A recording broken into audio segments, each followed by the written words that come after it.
Hi friend, শুভ বিকেলবেলা করে আমরা রাস্তায় ঘুরতে যাই। তো আজকে তারপর প্রতিদিনের মতো ঘুরতে যাচ্ছি, ভাগ্নি দিদি সবাই মিলে একসাথে ঘুরতে যাচ্ছি। এই দেখো দিদি ভাগনা সবাই মিলে ঘুরতে যাচ্ছি। এটা হলো আমাদের বাড়ির পাশের মাঠ। এখানে সব ছেলেপেলেরা খেলা করছে। তো এখানে আমরা এখানে এই দিক দিয়ে আর একটু এগিয়ে গিয়ে দোকানে যাব ছেলে মেয়েদের নিয়ে।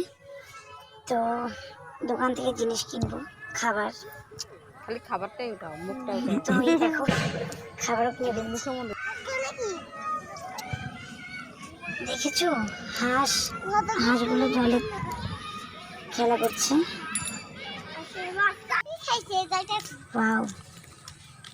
তো এখন চলে আসলাম বাড়িতে। Tata, by.